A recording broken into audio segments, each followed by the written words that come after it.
Though geographically closer to the airport, you wouldn't be able to hear airplanes landing from Playa Vista like you would from Inglewood. This is one feature of a larger phenomenon known as environmental apartheid. The idea is that wealthy communities are able to buy their way out of environmental consequences to the degradation of our Earth, while poor communities suffer most. Pope Francis says, "Climate change is a global problem. Its worst impact will probably be felt by developing countries in the coming decades." And many of the poor live in areas particularly affected by phenomena related to warming. He says both of these in his encyclical entitled Laudato Si, or Our Common Home. Watch how this concept applies to three young students who are all in different stages of their search for housing in West LA. The search for housing is hard for most and very hard for some. However, as you'll learn, the socioeconomic status of these students affects their search, and not everyone has the same experience. As they share their answers to 5 simple questions regarding their search, notice how different their experiences truly are. My name is Joseph Rake, and I've been in Los Angeles for about 3 years now. I am 21 years old. My name is Armando Garcia, and I live in a one-bedroom apartment in Inglewood that I share with my girlfriend Sydney. My share of the rent is $800. My name is Mel Jimenez. I live in a 2-bedroom apartment in Playa Vista with one roommate, and I pay $1,400 a month. What is your socioeconomic status? I guess either upper, lower class or lower middle class. My family's socioeconomic status is middle class, if not upper middle class. We were definitely low income growing up. I would say I come from an upper class family. How would you describe the level of difficulty in your housing search? I mean, not many places offer rent lower than, I would say, 800 is probably the minimum. That's hard to find even. Yeah, like unless you're using Craigslist or Facebook, it's probably not going to happen. The housing search was pretty difficult.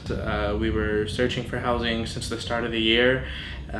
We even toured some places in May, and we actually weren't even in this apartment until the end of July. So it was definitely, it took a while, and it was pretty difficult. I would say it was fairly simple.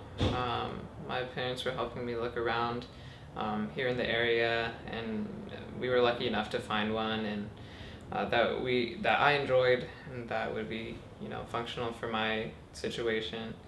And we were lucky enough to secure the first spot we found. Has searching for housing had an effect on you? It's been stressful to the point where like I can't really do much of anything. Yes. I just sort of need a minute to find myself and calm down, realize that eventually I'll find a place. Yes, the search for housing did have an effect on me, particularly as we got closer to our moving date.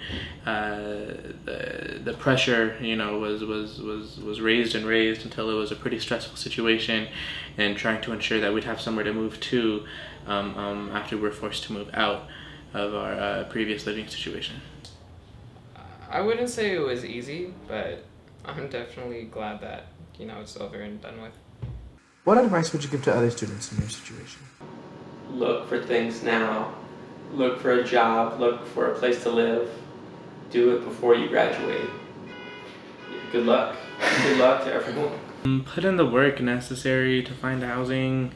Don't really procrastinate and let it sneak up on you. Yes, it's stressful, but you kind of need to get a jump start on the housing search to make sure that you don't fall behind and you're not in an emergency type situation. You definitely need to start putting in the work as soon as possible. I would say don't procrastinate about it. Be proactive, making sure that it gets done. But if you have people who are able to help or support to do so, it doesn't have to be such a challenging thing to do. I know that my situation was a fairly simple one.